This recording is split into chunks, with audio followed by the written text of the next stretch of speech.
I'm Dave DeSimbrino. And hi, I'm Allie Klee, and we are the Dave DeSimbrino team with RE/MAX of Reading. And this is Team Talk Thursday. So, Dad, I know that pricing right now is more important than ever. So tell me a little bit about what's going on in the market and what you're seeing. So right now on the listing side, pricing a home right on the money is the most important thing. For example, we're getting ready to list a townhouse, and the comps show anywhere from $300,000 to $317,000.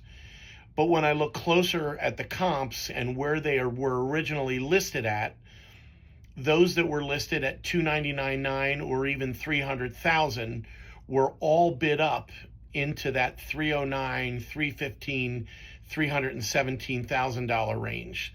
So rather than listing it for $319,000 and risking going through a price reduction, listing it closer to that critical price point is most important. So Allie, tell us what you're seeing on the buying side. What I can say is I've had a couple clients in the recent past who have seen homes that are priced in what we thought was a little bit undervalued for what they're getting. But obviously these realtors are pricing things strategically so that when an offer comes in or multiple offers come in, they're going to climb in price using something called an escalation clause. So most recently I had a client who saw a house for $399,000, really liked it. We thought that maybe it would be worth more. So when we decided to put our offer in, we said we should include an escalation clause because others might put, an offer in that's going to go higher than that $399,000. And so, realtors are being very strategic right now in how they're pricing things, to make sure that they're getting the best value for their clients. You mentioned an escalation clause.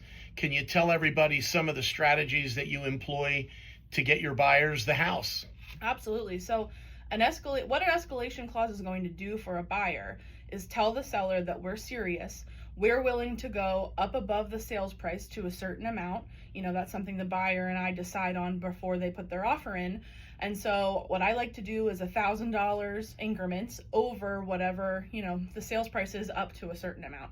And so that will help a buyer secure the home if someone, let's say, offers up to $415,000 and we say we're going to escalate by increments of $1,000 to $421. If that offer is $415, then my client's going to get it for $416. Allie, is there anything else that you're doing to help your buyer win in competitive situations? Yeah, unfortunately, price doesn't always cut it, but that's not a bad thing. There's other things that you can do to make an offer, look really good to a seller. So things like offering to pay the transfer tax. Each party, the buyer and the seller, pay 1% in a typical transaction. The buyer can offer to pay the seller's transfer tax, which would then amount to 2% on their side and none for the seller. The buyer might also offer an appraisal gap, which means that they are offering to pay in cash the difference between what the appraiser thinks the value of their home is versus, what it's listed for, or what they offer. So there are a lot of things that someone can do, to make their offer more appealing. So Allie, what's the story with inspections? I think we've seen more inspections recently than we did during the COVID market. It was very competitive then. What I will say is that if there's a home that's in really, really great shape and there's lots and lots of competition, multiple offers, oftentimes it's going to behoove a buyer to forego that inspection because that's going to make their offer a little bit more, appealing. However, they could always ask for, the seller to purchase a warranty, or they themselves can purchase a warranty, which is going to cover their home if something happens, if they decide not to get an inspection. So as a recap to today's video, it's most important right now to price right on the money in order to give your sellers as many buyers through their front door as possible and hopefully turn those potential showings into multiple offers. And you've heard about the strategies that we're using to help get our buyers the home that they want. This has been Teen Talk Thursday.